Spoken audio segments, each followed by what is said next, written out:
100 सीटों की चोरी के गंभीर इल्जाम ममता बनर्जी लगा रही है और अब जांच के लिए शिकायत की भी बात कर रहे हैं। इसे लेकर आज ममता बनर्जी शाम में एक प्रेस कॉन्फ्रेंस भी करेगी, लेकिन ममता बनर्जी का आरोप है कि चुनाव आयोग से साठगांठ करके उनको हरवाया गया और सिर्फ बंगाल के बाकी हिस्सों में नहीं तो उनकी चुनाव क्षेत्र में भी उनको हरवाया गया। 15,000 से ज्यादा वोटों से ममता बनर्जी की डिफीट भवानीपुर के भीतर। क्या आरोप लगाए उन्होंने, एक बार जरा सुनिए।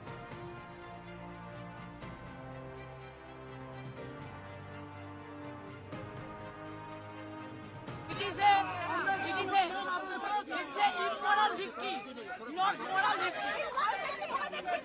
Immorally, whatever election commission has done with the central forces and Prime Minister and Home Minister, it is totally illegal and we will ask for counter mandate. तो तापस सेन गुप्ता हमारे साथ जुड़े हुए हैं। तापस, शाम को ममता बनर्जी प्रेस कॉन्फ्रेंस करेंगी, लेकिन उस प्रेस कॉन्फ्रेंस में वो क्या कहने जा रही है वो करीब करीब साफ हो चुका है, क्योंकि ममता बनर्जी पहले से ही इस बात को लेकर आरोप लगा रही थी कि किस तरीके से केंद्रीय सुरक्षा बल हो, चुनाव आयोग हो या बाकी सारे लोग चुनाव उन्हें नहीं जीतने दे रहे। कल भी ममता बनर्जी जब भवानीपुर के काउंटिंग सेंटर से बाहर निकली तब भी करीब करीब उनका जो आवेश था वो उसी तरीके से दिखाई दे रहा था।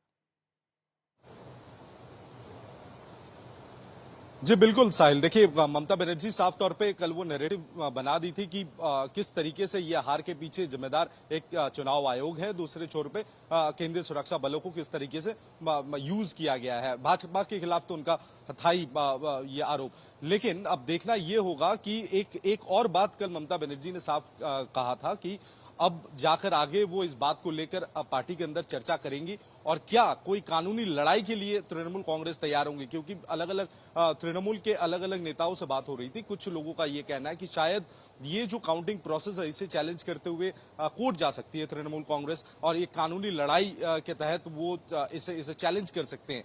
लेकिन दूसरे छोर पर यह भी आज साफ हो जाएगा कि क्योंकि ममता बनर्जी अब विधानसभा नहीं जाएंगी तो आगे उनके पार्टी का रणनीति क्या होगा, विपक्ष के नेता कौन होंगे, क्योंकि ज्यादातर जो कद्दावर नेता रहे हैं तृणमूल कांग्रेस के, चाहे ब्रात्यो बसु हो, अरूप विश्वास हो, सुजीत बोस हो, ये सारे तमाम बड़े नेता, चंद्रिमा भट्टाचार्य, ये सब हार चुके हैं। तो बॉबी हकीम एक ऐसा चेहरा है जो ममता के काफी करीबी माने जाते हैं और वो भी तृणमूल के काफी कद्दावर नेता माने जाते हैं। तो क्या विपक्ष के तौर पे बॉबी हकीम को देखा जाएगा या किसी और नेता का नाम सामने आएगा, क्योंकि अब विधानसभा में विपक्ष के सीट पर बैठना वो तो ममता बनर्जी के लिए कम, ऐसे में किसको चुनना है वो तो बड़ा कम सिरदर्द होगा, लेकिन कुल मिलाकर पार्टी को लेकर अब कई सवाल खड़े हो जाएंगे, क्योंकि पार्टी बचाना सबसे बड़ी चुनौती उनके सामने हो जाएगी। खुद वो चुनाव हार चुकी है और दूसरी बार 2021 में नंदीग्राम से हारी थी और अब भवानीपुर जो उनकी खुद की सीट है वहां से भी वो इस बार चुनाव हार चुकी है। तो कई सारे आरोप है।